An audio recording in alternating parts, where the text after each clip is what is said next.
Chicago, 2011. A cop is murdered. Police and prosecutors swear they have the trigger man. He swears he didn't do it.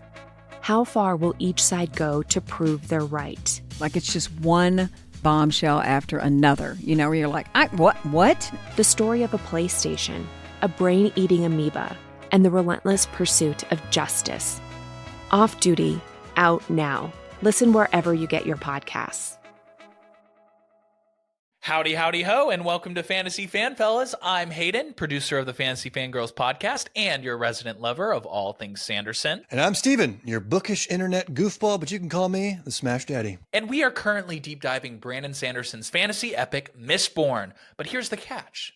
Steven here has not read Mistborn before. That's right, hey. So each week, you'll get my unfiltered, raw reactions to every single chapter. And along the way, we'll do character deep dives, magic explainers, and Steven will even try to guess what's next. Spoiler alert, he'll be wrong. Newsflash, I'm never wrong. Episodes come out every Wednesday, and you can find Fantasy Fan Fellas wherever you get your podcasts.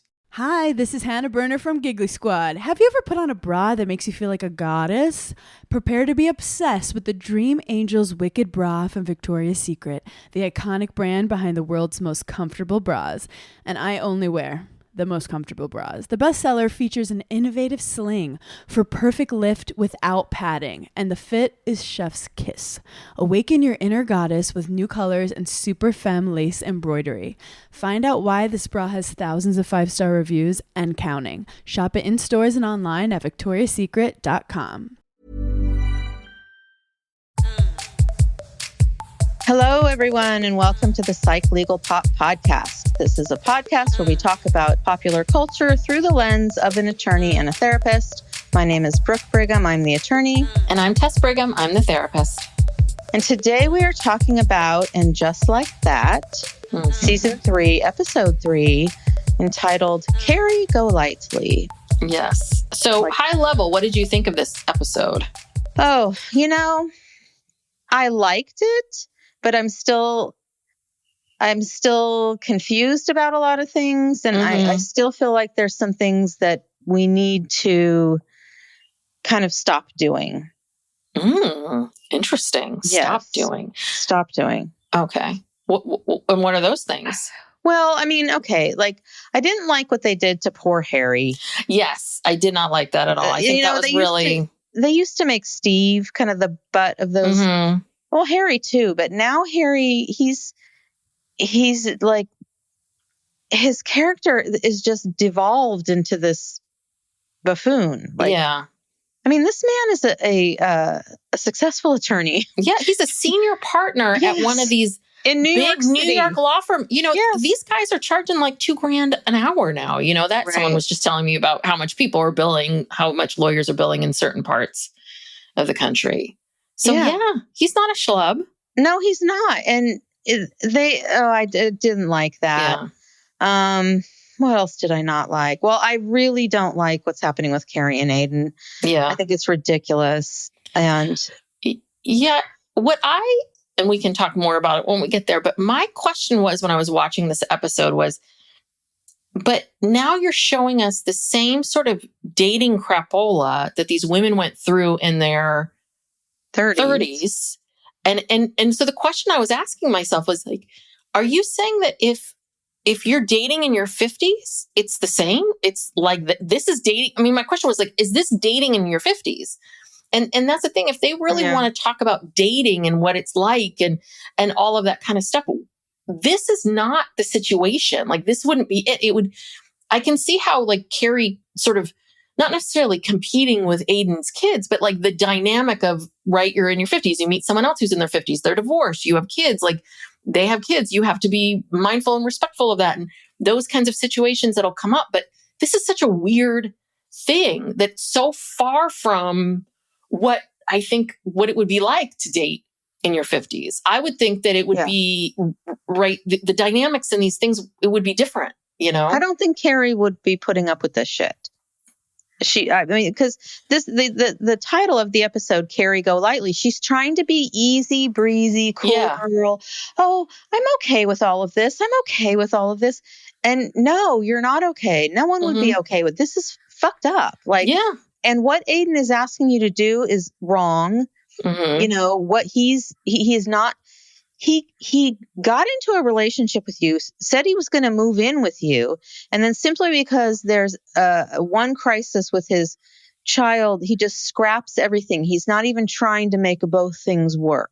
And that's just unrealistic. I mean, if a man, look, he's divorced, like I'm sure he has 50% custody. Why can't he be with his kids 50% of the time? Because they don't all live together. He doesn't live, right? Well, do the kids go back and forth between he and his ex-wife? I don't know what's going on here. The other part of it too is, isn't his oldest like 20? I mean, Wyatt is his youngest and he's 15. He's 15. So the oldest is 20 because we all met that baby 20 some odd years ago on the streets of New York City, Tate. Yes. And so Tate's got to be 2021. And when we get to the Carrie and Aiden stuff at the end, listen, I don't think Aiden's request of her, like not being in the house, like not having his kids, fine. That's fine. I mean, that's a very respectful thing. But there's this other part of me. It's like, why is all three boys? I'm like, why is that oldest kid still at this? You know, why is he there? You know, and he doesn't have problems. So what? I mean, I don't. It makes no sense. Yeah, the whole dynamic is weird. I'm starting to think that maybe Aiden freaked out.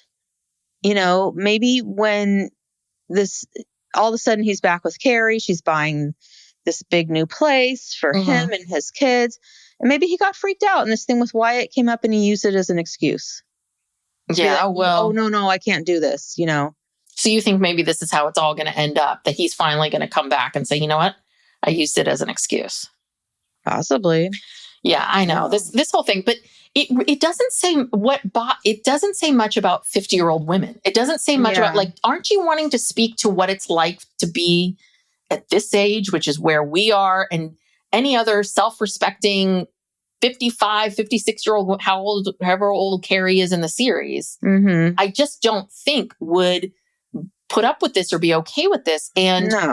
And Miranda calling her out on it, Seema calling her out on it, like that feels very real. But then they back away real quick. You know, they kind of go, oh yeah, okay, sorry. It's a little bit like, I don't think they would be sorry. I think they would be sitting her down and going, this isn't okay. This isn't okay. All right. Anyway, well, who do we start with? Who should we start with? Well, okay. Why don't we start with Charlotte? Okay. Because first of all, not only do I not like how they're using Harry, Charlotte's whole thing about how, you know, she's not able to go to all these after work parties and stay out all night. And supposedly this is where art deals are being made at after party clubs. I don't know, but, and then she comes home and she's like, I can't do anything. My career is suffering because I have to come home because I'm too busy being a wife and a mother. And everyone looks at her and it's like, go ahead, go. We don't need you here like every minute of the day. And she's kind of doing that Charlotte thing where it's like, I have to do everything for everybody and nothing can happen without me. And she's, you know, kind of a control freak. And her character just looks a little manic, you know, she's just, and yeah, you don't need to, but she doesn't want to go to the after parties, as you can see. And then at the, after, she ends up making a big sale on her own, simply through the connections that she has in the art world, because she has been in this world for many, many years. And I'm sorry, these drunk Gen Xers, the gallerinas or whatever they call them, I don't really think that, not Gen Xers, Gen Zers, I don't think that they're really, do you think they're really making art deals while they're snorting coke? And I don't think they're making art deals then. I mean, I think that I understand. Did you listen to the companion podcast? Of course. Yes. As Michael Patrick King talks incessantly. Right. No, it doesn't let anybody else talk at all. They actually had the writer, Samantha Irby, of this episode, and she didn't even get to talk. He kept interrupting her. She was trying to explain why she wrote these things or how she wrote it the way she did. And he just kept interrupting her and mansplaining it. Yeah. Like, dude, shut up. This woman actually wrote the episode. Well, yeah. And also he would then come in with his take on it. And it's like, well, I don't think that's what she meant. Like, these aren't even aligned. You know, I mean, I don't know. A lot of it felt this. I had mentioned before that I was really frustrated with Charlotte. Like they gave her like zero interesting storylines. And I said, right, it would be interesting. Charlotte's working again, balancing work and life and being a mom, right?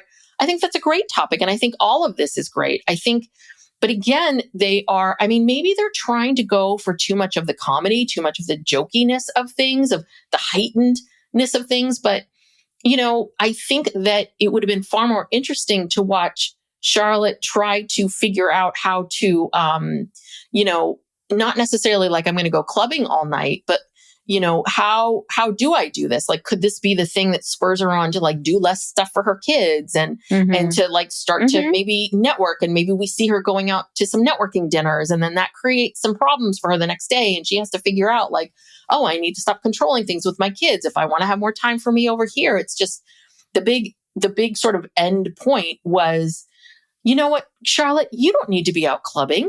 You have lots of connections already. See? Right. And it's like, okay, but there's different ways we could have gotten there that are a little more interesting. Yeah. Because, she and LTW are both sort of in this situation where they're trying to balance work life and family life. And I feel like, but didn't Charlotte, I guess she started going through it last season, but it's an ongoing process. I mean, it's not, you can't just do a storyline about that and wrap it up. I mean, it's an ongoing thing. And at a certain point, you have to say to your kids or your husband, no, I can't do that. But her kids are actually saying to her, we don't need you here. I mean, her kids are older. They can make their own dinner. They can order dinner. Their father can make them dinner. I don't know. Oh, what a crazy idea that Harry does. Crazy idea. Yeah. So, well, and then just having Harry like, me too. I'm not cool. Everyone thinks I'm a loser at work and blah, blah, blah, blah, blah. I mean, I don't know. There are times where I think to myself like, oh God, I'm old. But never have I thought, well, no, I need to now change my wardrobe and start clubbing. Right. It just seems like a strange, weird reaction to what's happening. And then to make Harry the butt of the joke and have him pee his pants, which I'm telling you, if I really have to pee and I sneeze, it's happening.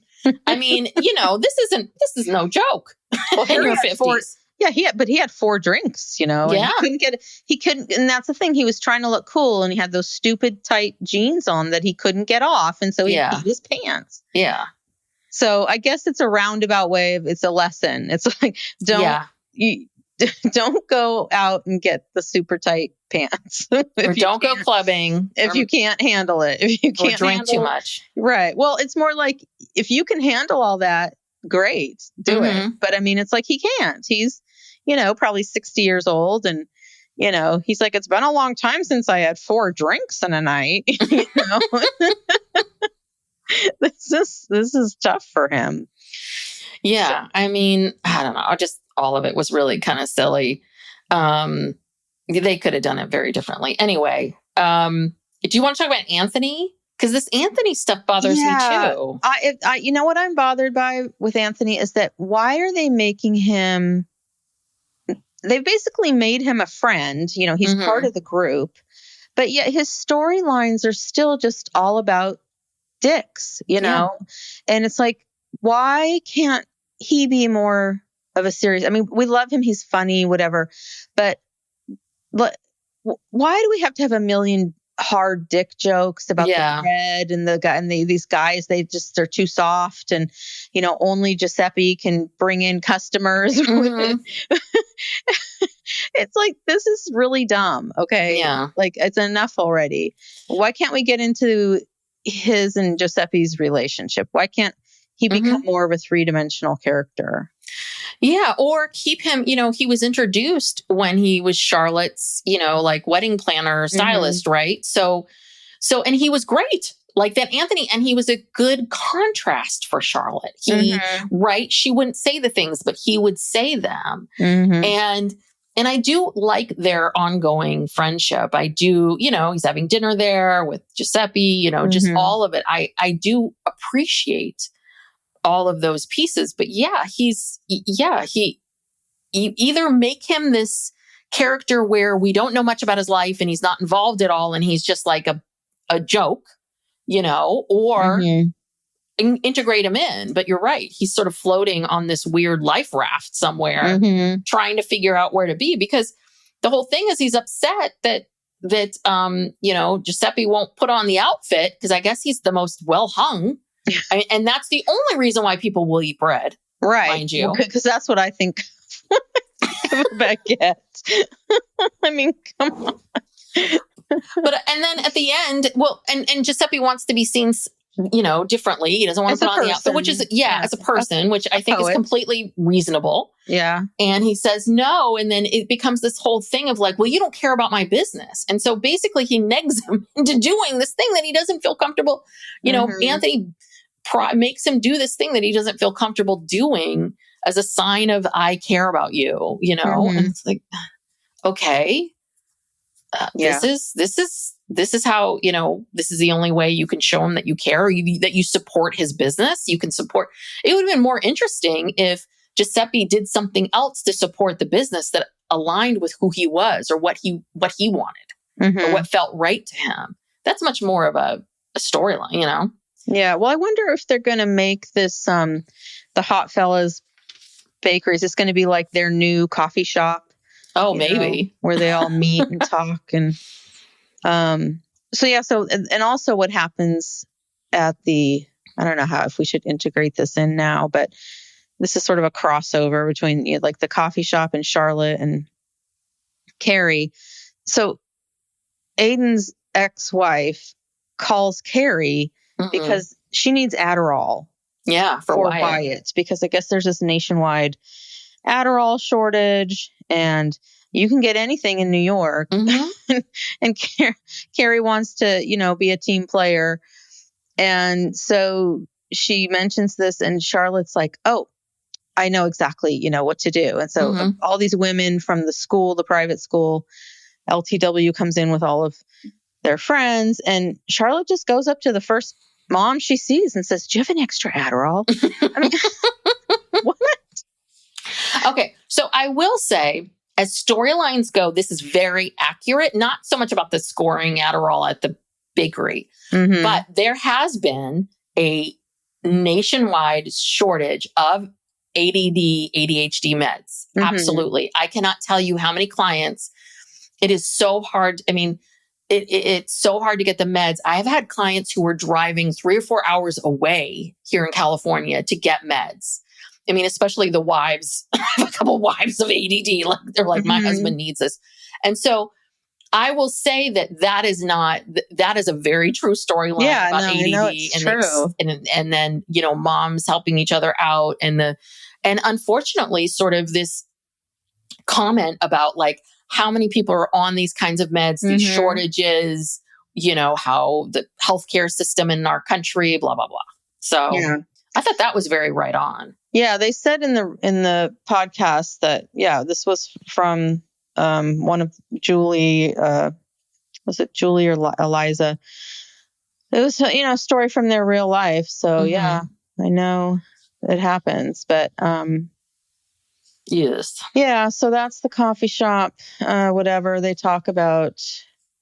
Now, at this point, did Carrie already know that she was going to be going to Virginia? Did they talk about that? Yeah, they did. We can pause all that. Let's go to Miranda or something. We don't, because the coffee shop stuff also, that's just, Anthony was just in the scene.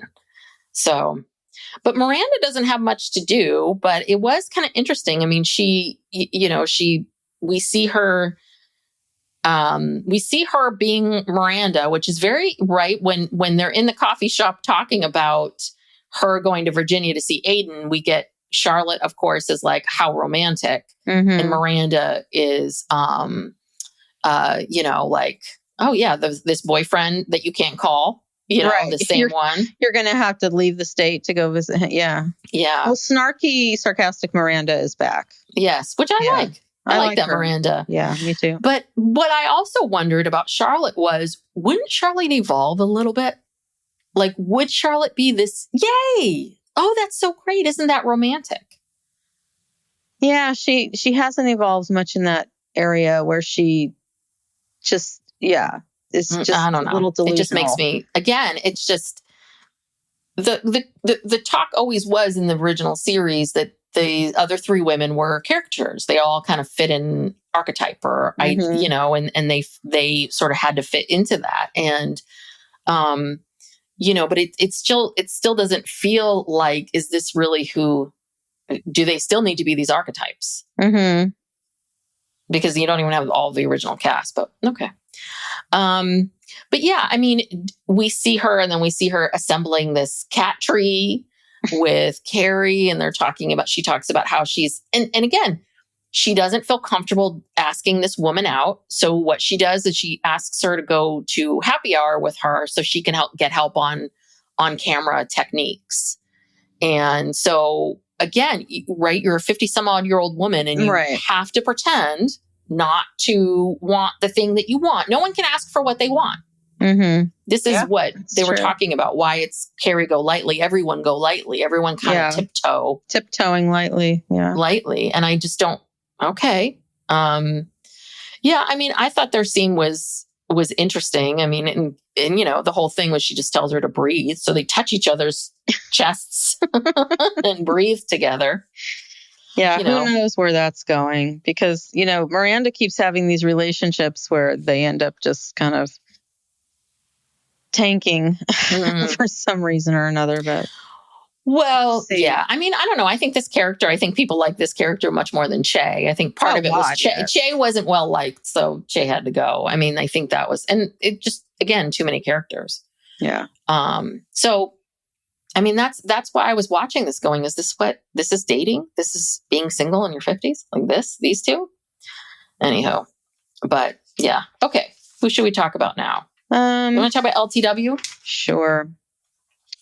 So I thought that LTW's storyline in this story was much more interesting and perspective on being a working mom. Mm-hmm. And this idea of working moms versus women who choose not to have children, and these differences, because we learned that her editor, who's been helping her, I guess the editor's name is Grace, who's been helping LTW for 8 years on this documentary, got this amazing offer to work with Steve McQueen, who I couldn't remember. Who is Steve McQueen? I mean, I know the original Steve McQueen, the first Steve McQueen, that actor from way back when, but I was like, who is this Steve McQueen? He's an Academy Award winning director, but I can't think of what. Hold on, I got to search this. Yeah, let's see. Steve McQueen, director. Yes, here we go. Is he British? Wait, Steve McQueen. He's won a bunch of awards. Oh, 12 Years a Slave. Okay. I guess that's one of his movies, 12 Years a Slave. So that's probably how he's nominated and all that. Yeah, so, you know. Oh, wait, yeah. Academy Award for Best Picture. Is that for 12 Years a Slave? I'm pretty sure it is. I don't remember that winning. I know it was nominated. Oh, Lordy. Okay, now I'm going down rabbit holes, but yes. Anyway. So he's a very accomplished, very, very well-known, very accomplished. And it's, it's a great opportunity. It's a wonderful opportunity. And she says, I'm going to take it. And LTW's pissed and hurt and mad and storms off. And then we see her later on, smashing potatoes, which I think in that podcast, The Writer's Room, God, they just love themselves.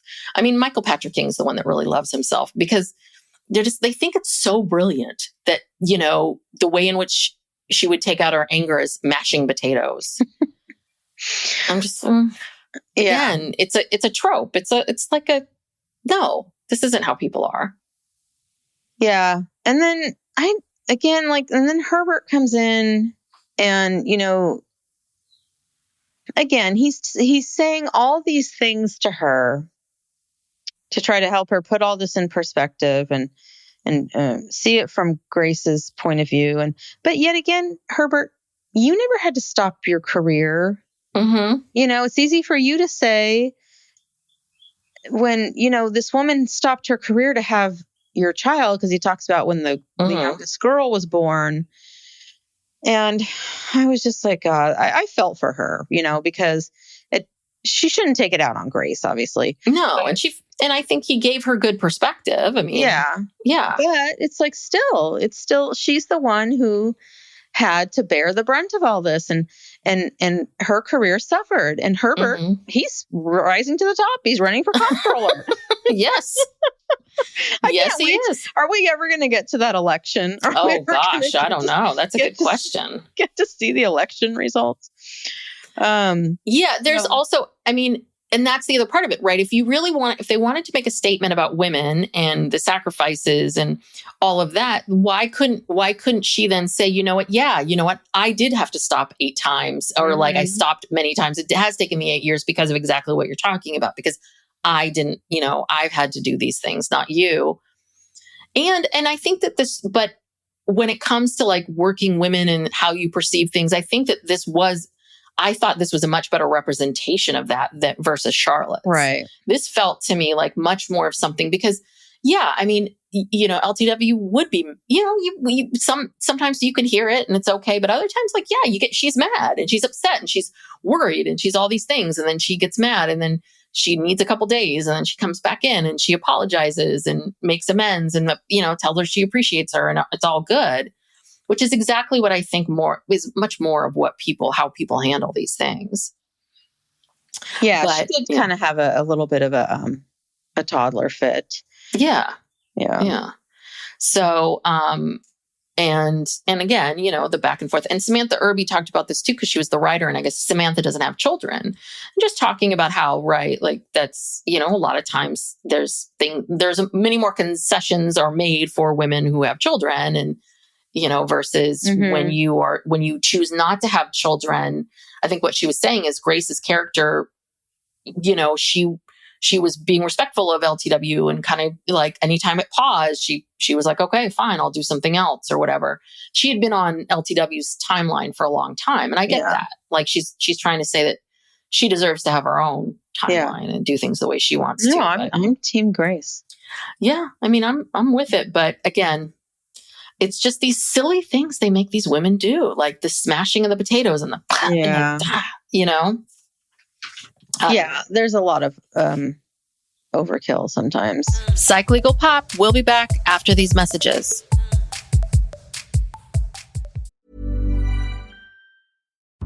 Chicago, 2011. A cop is murdered.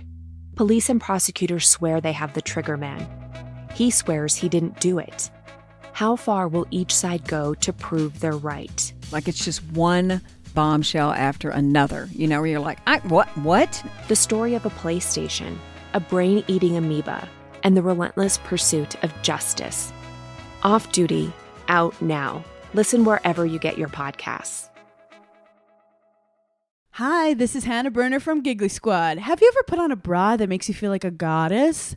Prepare to be obsessed with the Dream Angel's Wicked Bra from Victoria's Secret, the iconic brand behind the world's most comfortable bras. And I only wear the most comfortable bras. The bestseller features an innovative sling for perfect lift without padding, and the fit is chef's kiss. Awaken your inner goddess with new colors and super femme lace embroidery. Find out why this bra has thousands of 5-star reviews and counting. Shop it in stores and online at victoriasecret.com. Okay, I feel like all I'm doing is complaining. But the next thing I need to talk about is Seema, because I'm dead serious when I say this. Seema confuses me. Mm-hmm. I don't understand her. I don't really understand. I don't get her. And there's times where you see her and she's delivering these lines and you're like, it's a very Samantha line, but she's not Samantha. Mm-mm. Do you know what I mean? It's like, and in some ways, the thing is that you know that everyone's going, when you create new characters, everyone's going to be looking for Samantha. They're going to be looking and looking and looking for that person. And so obviously, right, Seema becomes the most clearest sort of parallel to Samantha. But they've put her in this weird place where she's kind of sort of like Samantha sometimes, but she doesn't have Samantha's, that some of the confidence, but not all of the confidence. Mm-hmm. And just the way the lines kind of are, kind of hit. I believe this. She's a very good actress. I'm not criticizing this actor and her ability to act, because she's excellent. I just don't know if anybody knows who Seema really is. And I think that's the problem. Like, I just don't think anyone could really, who is she? Yeah, I don't think she knows who she is, because she's very indecisive. Mm-hmm. She is not super confident, even though she acts like, she comes off superficially, but she's not. This whole episode, she's just questioning, everything. She just doesn't seem confident in her abilities. And to leave this decision to a quote unquote sign from the universe, you ran over, you backed up, or when you weren't supposed to back up. I mean, that is so cheesy and trite, and again, like I'm trying to think that the only time Samantha ever kind of wasn't true to herself, remember when she was with that guy, Richard? Yeah. And she realized it too. Yeah. And she knew he was cheating, but she couldn't quite, put her finger on it. And she knew she shouldn't be with him, and she couldn't quite put her finger on it. And then the minute she caught him with this other woman, she was like, I knew it. That's it. Whatever. I mean, yeah, she's no Samantha. That's for sure. And I don't know, the way that whole thing came down was weird. Why would this guy, who they had this agreement that when he retired, she could buy him out, basically reneged on that, didn't give her any time to notice or time to put in an offer or come up with the money. And then he just sells his shares to Ryan Serhant, you know? And also, even the language was weird. Okay, this whole thing. So we hear from Michael Patrick King. This is how this comes up, that he had someone in his life that retired and he was 90 years old. And so, but what's so weird about this is she's like, you're 90? Like, of course you know how old this guy is. Like, you're his business partner. You have some sense of that. And yeah, you give him no warning. And then one of the questions is, he says to her, well, she's like, I thought we were doing this in a couple of years. And he's like, oh, well, are you prepared to make me an offer? And she's like, no, I thought I had more time. And he's like, well, guess what? I already sold the place. It's like, why are you asking her if she's prepared to make an offer? Like, that makes no sense. I was so annoyed by that. I'm like, and then I'm sorry, the way Michael Patrick King talked about Ryan Serhant of like, and top real estate, if we're going to talk about top real estate, you're going to pick some guys. I'm sure he's very successful in New York. I am sure, but you're going to pick a Bravo celebrity, to represent like what is hip and happening in New York, of New York real estate. Maybe I'm wrong. Maybe maybe I have a different perception of it, but we know this guy because he's on a cable show. Right. This is the height of class. Yeah. And no, none of this made any sense. And it's very weird. It's very weird. So yeah. And even her reaction to everything, even Seema's reaction to stuff it's weird. It's like she's sort of, she's obviously confused and perplexed. And then, she's questioning it. And it's like, well, you know what I'm going to do? Just her response, like, I know what I'm going to do. I'm leaving. I'm taking a vacation. And then just grabbing the bottle. Like, again, that feels like a very Samantha-y thing to do, but it doesn't make a lot of sense. Like, this same woman, I don't think would do that. Also, did they not have a written contract about? Yeah. Obviously that's also a very good point. He just, sold it out from under her. If she had an option to buy him out, then he couldn't have done that. So yeah, all around it's odd. And so now has a lot of free time. And so she, is going to tag along with Carrie to Virginia. And then we see her pull outside and she meets Adam that we met last episode. And obviously, they're flirting and there's something, there's some chemistry there and there's something between them. And then I was thinking to myself, so is this the guy that they're going to have Seema end up with? It's like, so this is Samantha kind of, sort of like the whole thing with Samantha and why the whole Smith thing worked so well was this was a woman who did not want to, didn't want a relationship, burned by Richard, who was this older guy, and then meets this young guy that like sweeps her off her feet and like treats her the way she wants to be. That's what was so great about Smith and that character and all of that. So I'm like, is Adam now going to be like Smith for Seema? Is this what's going to happen? And they did admit, on the Writers Room podcast that obviously, they know it's a very common thing, which is they're eyeing each other. Seema says, I don't want anyone with dirt under their nails. And now we all know that, of course, the guy with the dirt under the nails, she's going to end up with him. Mm-hmm. Yeah, because at first I thought they were bringing him in for Carrie. But yeah, that's what I think everyone thought. Yeah, no, Seema's going to get a crack at him. Yeah, well, it would be really interesting if they both made out with him. Now that's an episode. They're fighting for what if the gardener? What if they both have feelings for him? Yeah. That might be interesting. We've never seen that. So anyway, so and then my other question is, why are they flying coach? Did you notice that? There was a scene in between them. Yeah, but it's a very short plane ride, isn't it? From I guess so, but I just feel like to Virginia. Seema, who is driven around by a driver, which puts you on you have to make a lot of money to be at that level, is gonna want to fly coach, but okay. And so, and then this is the whole thing. She goes back and forth of, I'm going to do it. No, I'm not going to do it. I'm going to do it. I'm not going to do it. And I will say that when I was studying for my licensing exam to be a therapist, I actually ran over. I did that once. I went into the I remember it so distinctly. Like my mind was in a million different places and I had to get money and I went right into it. And I had to get 2 new tires. It was terrible. Oh, it was terrible. It was just one of those things where it was just like the minute you do it, you realize it but I was moving so fast. But again, you also knew that those spikes were going to come back of like how much time they were spending on that sign that said, don't back up. So anywho. Yeah. And of course, Carrie, I guess, hasn't driven since, 2017. I thought that was funny. All right. Do you remember the time when we went to Disneyland with Dad and we went to rent a car and his license was expired? Yes. And we had to take a taxi cab to the DMV in LA. And I don't know, somehow this would never happen today. Mm-hmm. Somehow he was able to renew his license and get something, whatever, enough to rent the car within like a couple hours. Yeah.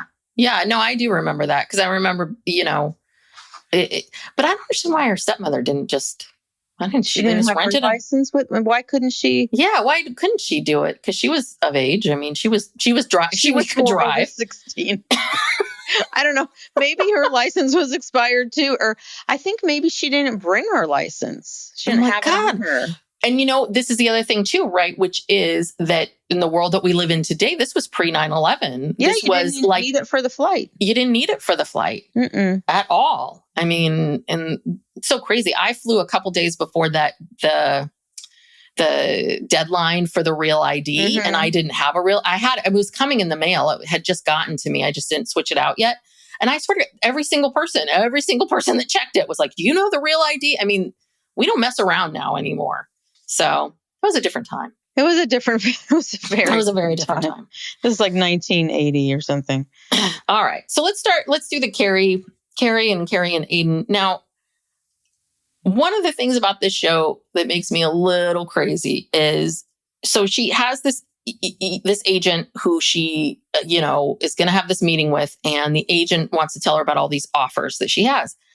And these offers are like, I can't even tell you. You want to just scream because I know this is a show, but at the same time, like to speak at Google, that's huge. That is like every author, like anybody in my little thought leadership world. This is the dream. South by Southwest panel, right? For someone to interview, dream. And then she mentions, this nothing thing in Virginia. And it's like, oh my God, this is so sad. Like Carrie now is pretending that she's going to some literary conference, like in she Virginia really wants to go to. Yeah. And so, and this is the sad thing is like, this is how pathetic this is that she has to wait till she's going to turn down all these other amazing offers, things that are really cool that are, I don't know. I think someone like her might want to do. Yeah. Why isn't she going to those as well? Yes. Why did she turn them down even before she knew about Virginia? Well, and then Samantha Irby talks about how like, oh, well, when you're a writer, you get these, they want you to do these book tours and they're pushing this stuff and blah, blah, blah. I just want to say something. I mean, I don't know who Samantha Irby's agent is, but any writer that I talk to at all, I mean, you have to be at the top to have someone who's pushing this kind of stuff. Usually it's the writer themselves that are desperate to get on all of these things. But Carrie, she's easy breezy. Yes. She's just so famous. She's so famous. Yeah. She's so important. She's also rich. So, she's not worried about working to eat. I mean, God, her character can be so annoying sometimes. Yeah. But but at the same time, it's like, you've always wanted to make her a writer and, a serious writer, someone who, right. It's like, no, I don't know. I just feel like, why couldn't this be a tour? I mean, it's pathetic. It feels pathetic to me. It is pathetic. And it's so pathetic that she can't even, she has to use this as an excuse to go have lunch with Aiden. She can't just say, can I see you? Can we, she can say, I love you, but she can't say, can I, come see you? What the hell? I mean, everyone is just kind of perplexed by it. Like, because it is perplexing. It makes no sense. Yeah. So Seema's going to go with her now because. Yeah. And then when in the coffee shop where they're talking to her about this, they're, Charlotte's all happy. And then Miranda, of course, is skeptical. And it's that same thing. Like, she's afraid to say anything. She doesn't, she doesn't, oh, I don't want to stay. She's afraid to ask. And even in the conversation when they were putting together the cat tree, right. She's like, oh, you know what I'm going to do? I'm going to give Aiden a key because Adam, the gardener, and Miranda now, who's cat sitting, the two of them now have keys, but Aiden doesn't have a key to her house. And this is just getting sadder and sadder. It's pathetic. It's getting more and more pathetic. Yes. It really is. She's looking like the biggest loser. I mean, like, and Aiden, I'm so confused. Like, Aiden set this up this way and she's just playing into it and just going along with it. And she doesn't want to upset him. But yet when he just feels like it, he'll pick up the phone and call her or just show up in her house and scare her. Yeah. But she's supposed to she's literally waiting by the phone, waiting by the door. Yeah. So she has to use this is, I mean, like, really, this is she's a beautiful woman, smart, funny, has her own money, has an exciting life. She is living in New York City. She could have the gardener, so many other options. And she is waiting for an excuse to visit her boyfriend to present him with a key to a house that she purchased for him that he then told her but she can't call him anytime she wants. And she's afraid to ask him. And even in the end, they don't even have her ask him. He asks her. Again, waiting for a man. Yeah. Just waiting for a man to say something. I've got to do all these cute things to get this man to pay attention to me. Yeah. And this place where the literary conference is, it's not, well, it turns out to only be, I guess, 20 minutes from Aiden. But yeah, she's thinking it's more than 20. She's thinking it's like a couple hours away or something. So she's willing to rent a car and get in a car and drive a couple hours just to go have lunch with him. How desperate. I mean. Well, also, but I think the thing was that the conference was a few hours away, but the place that they were meeting for lunch was only 20 minutes from where Aiden lived. I don't know. All of it's like, but then wouldn't you see this on a map? Like, it's just so weird. Google Maps. I mean, yeah, wouldn't you know that? And then, of course, it's this, I think the Michael Patrick King was talking about how, like, oh, how wonderful that scene was of the two of them eating chicken on the bed. Kentucky Fried Chicken. And it's just watching these two women eat Kentucky Fried Chicken. It's just like. They would never. And also it was just the way they were eating it. They couldn't, they're trying to be dainty and I don't know. But I think she did. I mean, I think she made a very good point, Seema made a very good point, which is like, maybe he's not asking you because you're being so goddamn easy breezy, But then Aiden asks her to stay. And then he has to come pick them up because that's right. Of the tire incident. Pop the tires. Yeah. So he asks her. So when she went to stay at his guest house, where was Seema? Where was she staying? No, well, she went home. She said, drop me off at the airport. And that's when they realized, like, oh, crap, we forgot to take our luggage out of the rental car. Mm-hmm. So the sense that I get is, I thought at least they got the luggage, but I guess they didn't. But I guess maybe it looks like they dropped Seema off at the airport, let her go. And then he drives her, Carrie, back to his compound, ranch, whatever, and tells her, my kids and I, we have this thing where we talk about what we're going to do the night before the next day, so nothing's a surprise. Which this whole thing, I have a kid that you have to give, like, my kid needs a lot of warning. You can't just walk up and say, we're leaving the house to do this thing. You got to tell them in advance. Any kid, if you wake up in the morning and there's some strange woman you've never met before, like, sleeping in your dad's bedroom, I mean, that is weird. That would be completely inappropriate.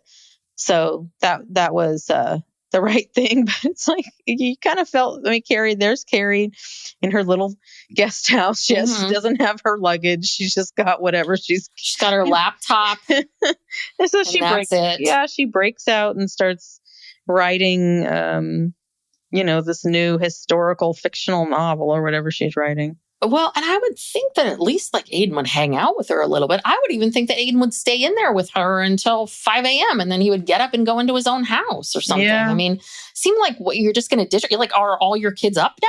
I mean, well, if one of them got up in the middle of the night or early and he wasn't there. But again, we're talking about a 15-year-old. Like, if your son woke up, and how long would it take him to notice that you were not at home? A day or two. I mean, because our bedroom door is closed. He is not, sometimes he will come into our room. I mean, he has to be very, very sick or something bad. But he has not come into our bedroom in the middle of the night for many years, many, many years. So he certainly is not going to just barge into our room. Most likely, right? He gets up, he goes to the bathroom, he goes to the kitchen, and then he's back in his room. He's barely paying attention to me. He barely listens. My son barely listens to me half the time. So that's the thing. I think these three boys are like, my son always has headphones on. He's always walking around with headphones, So. Yeah, I really need more intel on these kids. I need to know. Yeah, I need to meet them, all three of them. I need to know their ages. I need to know what they're doing. I need to know college? The extent of why it's problems. I kind of think they're not as bad as Aiden is making them out to be if he's on his medication and he's probably fine. I just get this feeling that Aiden has cold feet. He's using this as an excuse. He's trying to figure out what to do. He's gotten in too deep. He came back, he got divorced. He's lonely. He called up Carrie. I think he made some excuse why he was in New York. No. She emailed him to say, hey, she emailed him. And then they decided to meet. Because he said he was going to be in town. Yes. For something. And maybe he made up that excuse. Allegedly. But she was the one that reached out first. I mean, okay. I've forgotten all that. But still, I think the story is still, I think that's still a possibility. I think he got really caught up and swept up and he didn't think the whole thing through. I think that his ex-wife counts on him much more. Maybe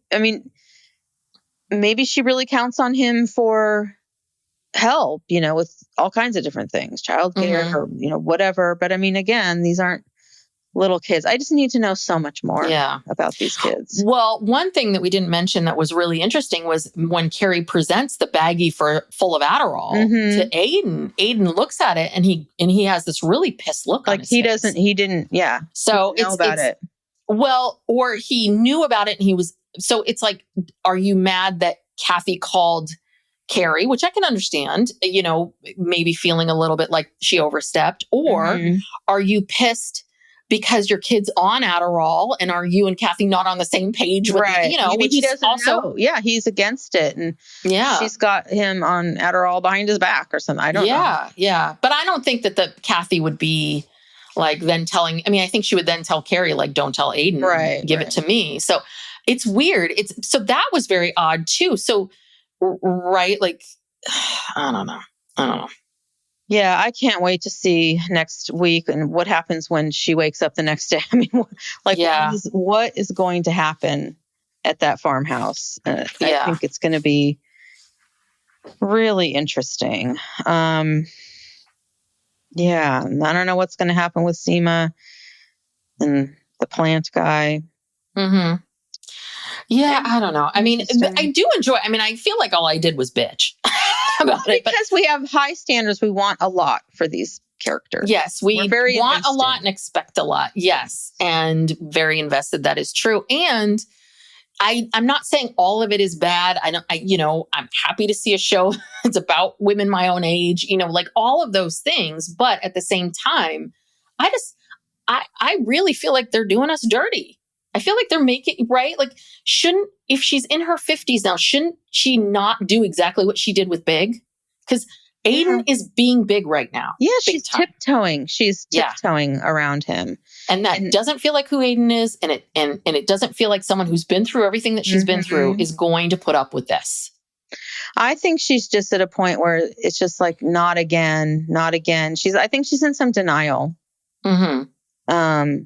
But again, she moved too fast. I don't know why she bought that property so quickly and, got rid of the apartment. Even with Big, at least she kept the apartment.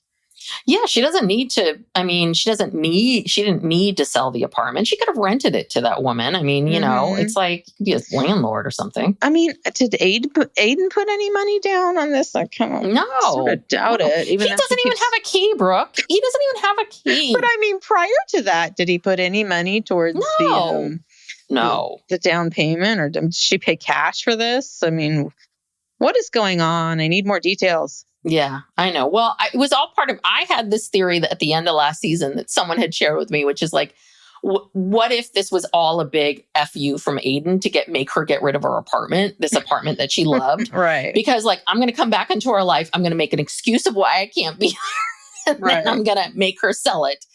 But then he did come back, but I think she'd already bought the other place. Remember, he came back that last night and went upstairs. Yeah, because he basically, right? She just moved in. They were in contract. Right. Yeah. They're in contract. And that's where they were at. I don't know. All of it. It's like, God, do better with these women. Do better. I think that's what my frustration is. But maybe I'm alone. Maybe people have different ideas, but. Well, here's the thing is that there's a disconnect sometimes I feel between the writing and the directing. Mm-hmm. I think these writers are trying, but I think that Michael Patrick King, I think he does change things. Mm-hmm. And then ultimately he's directing how these scenes go and how it comes off. Mm-hmm. And I think that a lot of the times when things come off as being cringy, it's because of his direction. Mm. You think he told Aiden to lick his hand? Yes. Yes, I don't think that was John Corbett was written in the episode. I don't know. I don't know. Okay. Well, we love it. We love it anyway. Yes. We'll never stop. We love. It's hard to tell, but yes. No, we will never quit this show. Yeah. Never, ever. But we have grown up with it. It is our North Star. Yes. Okay. All right. Thanks, everyone. Thanks for joining us for And Just Like That. And if you want more of us, we also have another show on Thursday where we cover documentaries, we cover trials. Like I think we're going to be covering doing a show about the second Karen Reed trial coming up here soon. We're just still talking about pop culture and this and that. So also, if you want to support the podcast, please subscribe. You can also give us a 5-star rating and review. That would really help the podcast grow. We have a Patreon if you want even more content. We do a bonus episode every week. You can get the free episodes ad-free. We do a monthly, on the higher tier, we do a monthly true crime episode and a monthly Ask Us Anything episode. We are on all the socials. We are on YouTube. Yes. If you're watching us on YouTube. Yes, please come back. All right. Sounds good. Yes. Thank you so much, everybody. Bye.